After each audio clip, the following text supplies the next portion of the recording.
Título 4 dos procedimentos. Capítulo 1 Disposições gerais.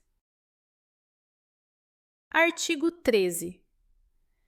Ao processo, ao julgamento e à execução das causas cíveis e criminais decorrentes da prática de violência doméstica e familiar contra a mulher, aplicar-se-ão as normas dos Códigos de Processo Penal e Processo Civil e da legislação específica relativa à criança, ao adolescente e ao idoso que não conflitarem com o estabelecido nesta lei. Artigo 14. Os juizados de violência doméstica e familiar contra a mulher, órgãos da justiça ordinária com competência civil e criminal, poderão ser criados pela União, no Distrito Federal e nos territórios, e pelos Estados, para o processo, o julgamento e a execução das causas decorrentes da prática de violência doméstica e familiar contra a mulher. Parágrafo único. Os atos processuais poderão realizar-se em horário noturno, conforme dispuserem as normas de organização judiciária. Artigo 14. A ofendida tem a opção de propor ação de divórcio ou de dissolução de união estável no juizado de violência doméstica e familiar contra a mulher. Parágrafo 1º. Exclui-se da competência dos juizados de violência doméstica e familiar contra a mulher a pretensão relacionada à partilha de bens. Parágrafo 2º. Iniciada a situação de violência doméstica e familiar após o ajuizamento da ação de divórcio ou de dissolução de união estável, a ação terá preferência no juízo onde estiver. Artigo 15. É competente, por opção da ofendida, para os processos cíveis regidos por esta lei, o juizado. Inciso 1. Do seu domicílio ou de sua residência. Inciso 2. Do lugar do fato em que se baseou a demanda. Inciso 3. Do domicílio do agressor. Artigo 16. Nas ações penais públicas condicionadas à representação da ofendida de que trata esta lei, só será admitida a renúncia à representação perante o juiz, em audiência especialmente designada com tal finalidade, antes do recebimento da denúncia e ouvido o Ministério Público. Artigo 17. É vedada a aplicação, nos casos de violência doméstica e familiar contra a mulher, de penas de cesta básica ou outras de prestação pecuniária, bem como a substituição de pena que implique o pagamento isolado de multa. Artigo 17-A.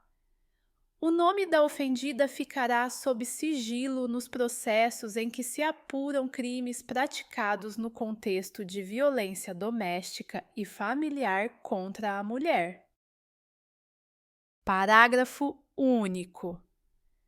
O sigilo referido no caput deste artigo não abrange o nome do autor do fato, tampouco os demais dados do processo. Capítulo 2 das medidas protetivas de urgência. Seção 1. Disposições gerais. Artigo 18. Recebido o expediente com o pedido da ofendida, caberá ao juiz, no prazo de 48 horas, Inciso 1. Conhecer do expediente e do pedido e decidir sobre as medidas protetivas de urgência. Inciso 2. Determinar o encaminhamento da ofendida ao órgão de assistência judiciária, quando for o caso, inclusive para o ajuizamento da ação de separação judicial, de divórcio, de anulação de casamento ou de dissolução de união estável perante o juízo competente. Inciso 3. Comunicar ao Ministério Público para que adote as providências cabíveis. Inciso 4. Determinar a apreensão imediata de arma de fogo sob a posse do agressor. Artigo 19. As medidas protetivas de urgência poderão ser concedidas pelo juiz, a requerimento do Ministério Público ou a pedido da ofendida.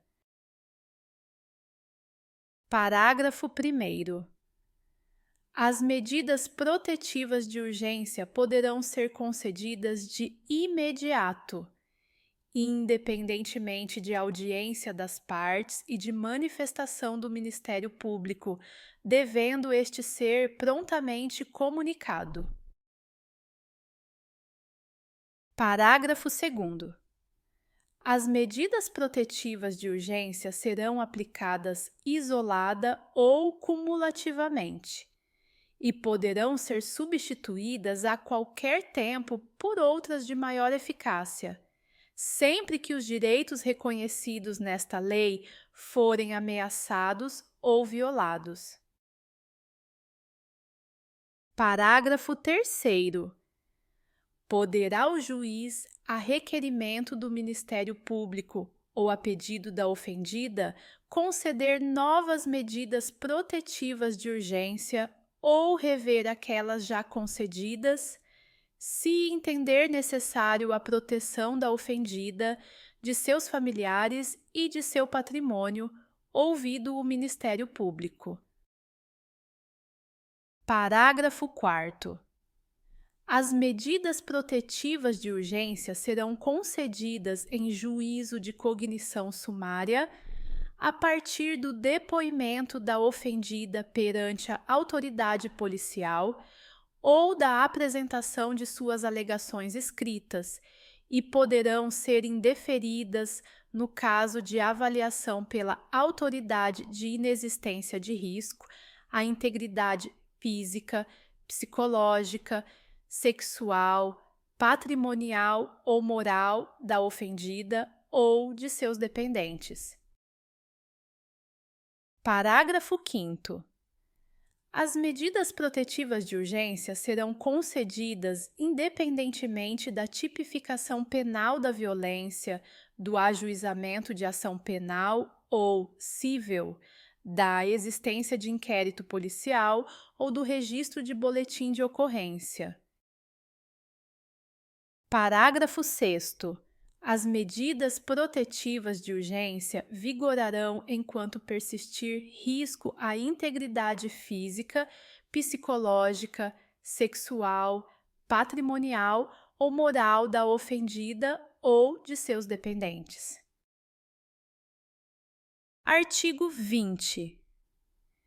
Em qualquer fase do inquérito policial ou da instrução criminal, caberá a prisão preventiva do agressor, decretada pelo juiz de ofício, a requerimento do Ministério Público ou mediante representação da autoridade policial.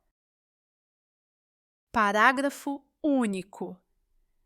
O juiz poderá revogar a prisão preventiva se, no curso do processo, verificar a falta de motivo para que subsista, bem como de novo decretá-la, se sobrevierem razões que a justifiquem. Artigo 21. A ofendida deverá ser notificada dos atos processuais relativos ao agressor, especialmente dos pertinentes ao ingresso e à saída da prisão, sem prejuízo da intimação do advogado constituído ou do defensor público. Seção 2. Das medidas protetivas de urgência que obrigam o agressor. Artigo 22. Constatada a prática de violência doméstica e familiar contra a mulher, nos termos desta lei, o juiz poderá aplicar de imediato ao agressor, em conjunto ou separadamente, as seguintes medidas protetivas de urgência, entre outras. Inciso 1. Suspensão da posse ou restrição do porte de armas, com comunicação ao órgão competente, nos termos do Estatuto do Desarmamento. Inciso 2. Afastamento do lar, domicílio ou local de convivência com a ofendida. Inciso 3. Proibição de determinadas condutas, entre as quais: a linha A. Aproximação da ofendida, de seus familiares e das testemunhas, fixando o limite mínimo de distância entre estes e o agressor. A linha B. Contato com a ofendida, seus familiares e testemunhas por qualquer meio de comunicação. A linha C. Frequentação de determinados lugares a fim de preservar a integridade física e psicológica da ofendida.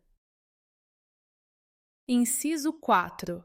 Restrição ou suspensão de visitas aos dependentes menores, ouvida a equipe de atendimento multidisciplinar ou serviço similar.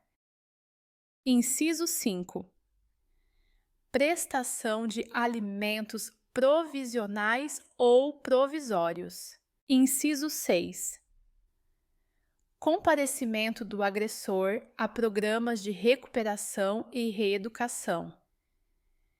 E inciso 7. Acompanhamento psicossocial do agressor por meio de atendimento individual e ou em grupo de apoio. Parágrafo 1º. As medidas referidas neste artigo não impedem a aplicação de outras previstas na legislação em vigor, sempre que a segurança da ofendida ou as circunstâncias o exigirem, devendo a providência ser comunicada ao Ministério Público. Parágrafo 2º. Na hipótese de aplicação do inciso 1, encontrando-se o agressor nas condições mencionadas no caput e incisos do artigo 6º do Estatuto do Desarmamento, o juiz comunicará ao respectivo órgão, corporação ou instituição as medidas protetivas de urgência concedidas e determinará a restrição do porte de armas, ficando o superior imediato do agressor responsável pelo cumprimento da determinação judicial, sob pena de incorrer nos crimes de prevaricação ou de desobediência, conforme o caso. Parágrafo 3º. Para garantir a efetividade das medidas protetivas de urgência, poderá o juiz requisitar, a qualquer momento, auxílio da força policial. Parágrafo 4º. Aplica-se às hipóteses previstas neste artigo, no que couber, o disposto no caput e nos parágrafos 5º e 6º do artigo 461 do Código de Processo Civil. Parágrafo 5º. Nos casos previstos neste artigo, a medida protetiva de urgência poderá ser cumulada com a sujeição do agressor à monitoração eletrônica, disponibilizando-se à vítima dispositivo de segurança que alerte sobre sua eventual aproximação.